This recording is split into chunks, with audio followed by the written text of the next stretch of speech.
Number আর ডিজিটের মধ্যে কি পার্থক্য আছে, বা নাম্বার কাকে বলে আর অঙ্ক কাকে বলে। তো অনেকের কিন্তু এটার ধারণা বা আইডিয়া কিন্তু নেই। তো আমি তোমাদেরকে বলছি, শোনো। অঙ্ক হচ্ছে একটা প্রতীক বা একটা চিহ্ন, যেটার সাহায্যে সংখ্যা লেখা হয়। বা যদি আমি সংজ্ঞা আকারে বলি, যে সংখ্যা লেখার জন্য যে প্রতীক ব্যবহার করা হয় তাকেই বলে অঙ্ক। প্রথম প্রশ্ন, যে অঙ্ক কটা আছে? তাহলে 0 থেকে শুরু হচ্ছে, 9 গিয়ে থামছে, এগুলো হচ্ছে অঙ্ক বা ডিজিট। 0 থেকে 9 পর্যন্ত এটা হচ্ছে অঙ্ক। তার মানে কি 0, 1, 2, 3, 4 এরকম করে করে 9, টোটাল হচ্ছে 10টি হচ্ছে অঙ্ক আছে। না, সংখ্যা লেখার প্রতীক হচ্ছে অঙ্ক, আর অঙ্ক দিয়ে তৈরি হচ্ছে সংখ্যা। সংখ্যা, তাহলে এই অঙ্কগুলো দিয়ে কিন্তু আমরা সংখ্যা তৈরি করছি। এবার দেখো, এক অঙ্কের সংখ্যা মানে 1 থেকে 9, এটা হচ্ছে এক অঙ্কের সংখ্যা। 2 অঙ্কের সংখ্যা মানে দুটো অঙ্ক থাকবে। 2 অঙ্ক মানে কি, দুটো অঙ্ক, শুরু হচ্ছে কত, 99। 3 অঙ্কের সংখ্যা মানে হচ্ছে তিনটে অঙ্ক থাকবে, কত, একদম 999, দেখো 3টে। 4 অঙ্কের সংখ্যা একদম 4টে অঙ্ক থাকবে, 4টে অঙ্ক। তোমাদের পরীক্ষায় যেটা আসবে, তোমাদের 4 অঙ্কের সংখ্যা দিয়ে তোমাদের কিন্তু প্রশ্ন আসবে। 4 অঙ্কের বৃহত্তম, 4 অঙ্কের ক্ষুদ্রতম সংখ্যা, যোগ বিয়োগ, এই সবগুলো তোমাদের কিন্তু পরীক্ষায় প্রশ্ন আসবে। যে নাম্বার 1 অঙ্কের, 2 অঙ্কের, 3 অঙ্কের, 4 অঙ্কের সংখ্যাগুলো তোমরা জানলে। এবার আমি একটা অঙ্ক দেবো, সেই অঙ্কটা যেটা তোমাদের বৃত্তি পরীক্ষায় পড়েছিল, সেই একটা অঙ্ক আমি এখানে তোমাদেরকে দেখাবো।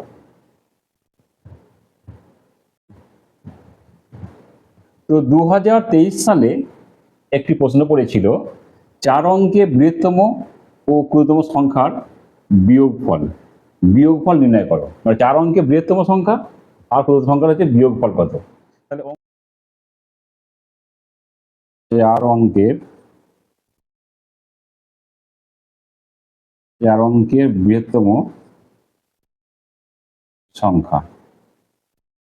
মানে হচ্ছে 9999, আর 4 অঙ্কের ক্ষুদ্রতম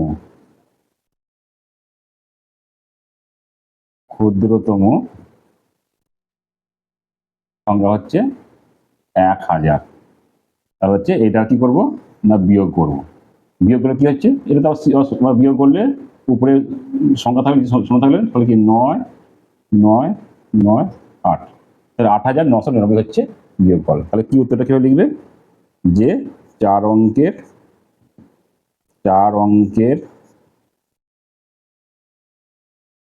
বৃহত্তম সংখ্যা ও 4 অঙ্কের ক্ষুদ্রতম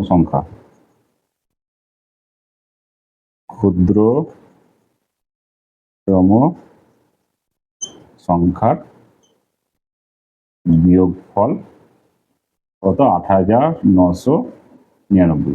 এটা হচ্ছে অঙ্কটা কিন্তু এভাবে দেখে নাও। তো আরেকটা অঙ্ক কি বলছে না, 9, 0, 7 এবং 2, এই 4টে অঙ্ক দিয়ে 4 অঙ্কের বৃহত্তম ও ক্ষুদ্রতম সংখ্যা কি হবে এবং সংখ্যা দুটির বিয়োগফল কি হবে। যখন আমরা বৃহত্তম সংখ্যা যখন তৈরি করব, তখন সব বড় বড় অঙ্কগুলো কিন্তু আগে লিখবো। তাহলে প্রথমে এখানে 5, 0, 7 আর 2, তাহলে যখন বৃহত্তম তৈরি করব, বৃহত্তম সংখ্যা যখন তৈরি করব, তখন যে বড় বড় অঙ্কগুলো প্রথমে কি লিখবো, প্রথমে 7 লিখবো, তারপরে লিখবো 5, তারপরে 2, শেষে লিখবো 0। বৃহত্তম সংখ্যার বেলায় সবসময় বড় বড় অঙ্কগুলো আগে লিখবো, আর 0 লিখবো সবসময় হচ্ছে শেষে। এবার যখন তৈরি করব, ক্ষুদ্রতম তৈরি করব, তখন কি করব, আমরা সবাই যে ভুলটা করি সেটা হচ্ছে প্রথমে কি করি, আমরা 0টা বসিয়ে নিই। কারণ শূন্য যদি বসাই তাহলে সেটা কিন্তু 3 অঙ্কের হয়ে যাবে, 4 অঙ্কের কিন্তু হবে না। কারণ আমি যদি এরকম লিখি সব যে 0, 2, 5, 7, এটার অর্থ হচ্ছে এই শূন্যটা কিন্তু কাউন্টে আসছে না, তখন হচ্ছে একক, দশক, শতক, 1, 2, 3, মানে 3 অঙ্কের সংখ্যা হয়ে যাচ্ছে। তাই আমরা সবসময় কি করব, শূন্যটাকে আমরা দ্বিতীয় নম্বর ঘরে কিন্তু বসাবো। মানে প্রথম ঘরে কি বসাবো, সব থেকে যে ছোট সংখ্যাটা সেটা বসাবো প্রথম ঘরে, তারপরে যদি শূন্য থাকে তারপরে শূন্যটা কিন্তু দ্বিতীয় ঘরে কিন্তু বসাবো। তাহলে তাহলে এটা কি করবো না, প্রথমে এই যে জায়গাটা আমি লিখেছিলাম এই জায়গাটা কি করব, আমি 2 লিখব, তারপরে কি লিখবো, 0, এবার 5, 7 যেমন ছোট থেকে বড় এরকম লিখে যাবো। তাহলে এই হচ্ছে সংখ্যা তৈরি করা হচ্ছে, এটা হচ্ছে নিয়ম। এবার আমাকে কি বলেছে, এটা শেষ পার্টে গিয়ে সংখ্যা দুটির বিয়োগফল নির্ণয় করো। এবার আমরা সংখ্যাটা কি বিয়োগ করতে হবে। প্রথমে আমি উপরে 7, 5, 2, 0 লিখে নেব।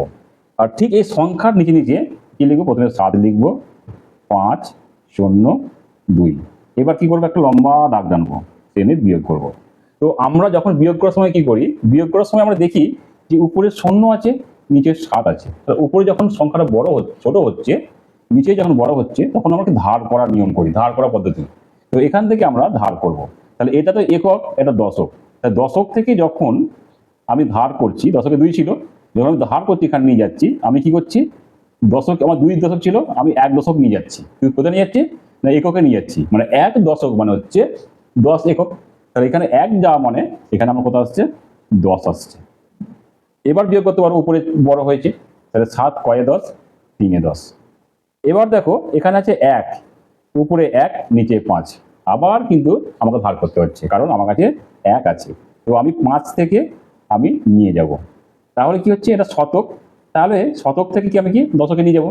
তাহলে এখানে 5 শতক ছিল, আমি 4 শতক করলাম, আমি 1 শতক নিয়ে যাচ্ছি। তাহলে 1 শতক মানে হচ্ছে 10 দশক, মানে একটা শতকের বান্ডিল মানে হচ্ছে 10টা দশকের বান্ডিল। তো এখান থেকে যখন আমি 1 নিয়ে যাচ্ছি, তখন এখানে কি হচ্ছে, আমার এখানে 10 কিন্তু এক্সট্রা যোগ হয়ে যাচ্ছে। তো ছিল তো 1, আবার আমি 10 দশক নিয়ে গেলাম, তাহলে কি কত হয়ে গেল, 10 আর 1-এ 11 দশক। তাহলে 11 থেকে যদি আমি 6 বাদ দিই, তাহলে কত হচ্ছে, সরি যদি 5 বাদ দিই তাহলে আমার 6 হচ্ছে। তাহলে এটা দেখো এখানে যদি আমি 11 লিখে দিই, 11 লিখলাম, নিচে আমি 5 দিলাম, তাহলে 5 কয় 11, 5 6 7 8 9 10 11, কত 6 11। এবার দেখো উপরে 0 আছে, 4 আছে, যে 0 রয়েছে, তাহলে 0 থাকলে কি হয়, উপরে সংখ্যাটা নিচে নেমে যাচ্ছে, তাহলে কি হলো, 4 এখানে নেমে গেল। এবার কি আছে, উপরে বড় আছে, তো বিয়োগ করা যাবে। তো 2 কয়ে 7, 2 3 4 5 6 7, 5 7, তাহলে হচ্ছে 5463। তাহলে কি হয় লিখবে তোমরা, যে সংখ্যা দুটির বিয়োগফল, উত্তর তোমাকে সংখ্যা দুটির বিয়োগফল কত হচ্ছে, 5463। ঠিক আছে।